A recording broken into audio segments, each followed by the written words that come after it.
Tekme v turški pripravljalni bazi se vrstijo kot po tekočem traku. V peti je bil na drugi strani predstavnik pete različne države, tokrat Ukrajine, in nova preizkušnja je pomenila skoraj že generalko pred otvoritvijo sezone proti Olimpiji, tudi v vizualni obliki, saj so izbranci bolgarskega stratega Nikolaja Kostova igrali v zeleno-beli opremi.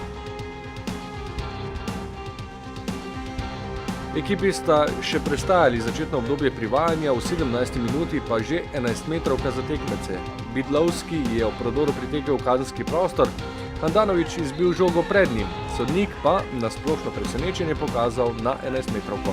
Protesti niso zalegli, Kenija je prevzel vlogo izvajalca, toda podarjena najstrožja kazen je ostala neizkoriščena. Nekdanji nogometaš Schalkeja je žogo poslal mimo leve vratnice, tako da odločitev ni imela neposrednega vpliva na potek dogajanja. Jak sreče ni odpeljala tekme v drugo smer, bila je sporna 11-metrovka, sodnik je tako rekel, da pač tudi on lahko dela napake in ne more vplivati potem ponovno odsoditi nekako drugo odločitev. Treba je bilo ohraniti mirno kri in nadaljevati po predvidenem načrtu in kmalu se je na preizkušnji znašel vratar Bogatinov. Dodlek je dobro nameril v levi zgornji kot, zadnji mož v ukrajinskem moštvu pa z uspešnim posredovanjem žogo odbil.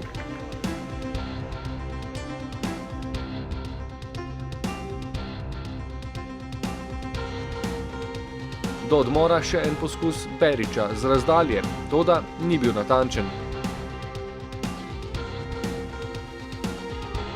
Med polčasom nenavadna situacija, menjava sodnika. Sodniki so namreč ob pritožbah z mariborske klopi priznali napako ob neopravičeno dosojenem kazenskem strelu in glavni je prepustil mesto četrtemu. Zato pa po vrnitvi na igrišče vijoličasta četa v isti postavi, a z dodatno energijo. In po 7 minutah trenutek za nogometne sladokusce. Mojstrski zadetek Dejana Milske. Popeljal je žogo čez ukrajinsko polovico igrišča, opazil, da je vratar nekaj korakov izven svojega prostora in z natančno odmerjenim lop udarcem spravil žogo čez njega v mrežo.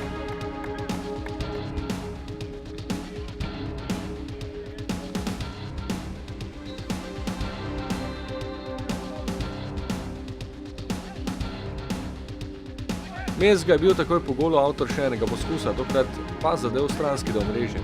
Ostalo je pri pobudi ekipe v vijoličastem in boljša igra je bila potrjena še z drugim golom. Tavares je takoj po vstopu v igro sodeloval z asistenco v spretni akciji, ki jo je učinkovito zaključil Berić za 2:0 v velikem slogu z 2 lepima goloma.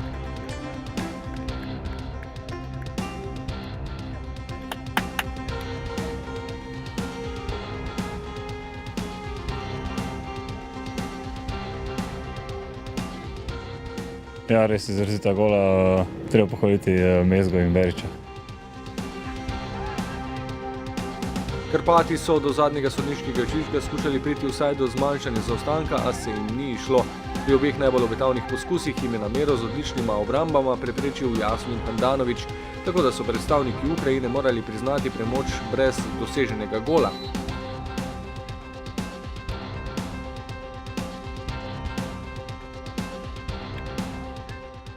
Mislim, da smo odigrali kot ekipa eno zelo redo tekmo, sploh prvi polčas. Mislim, da smo bili zelo kompaktni, hitro prehajali žogo v napad.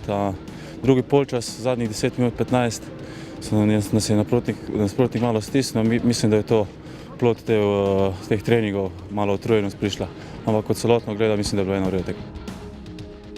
Pred sobotnim odhodom domov zdaj čaka slovenske prvake v Turčiji še ena tekma v petek proti ekipi Jablonca.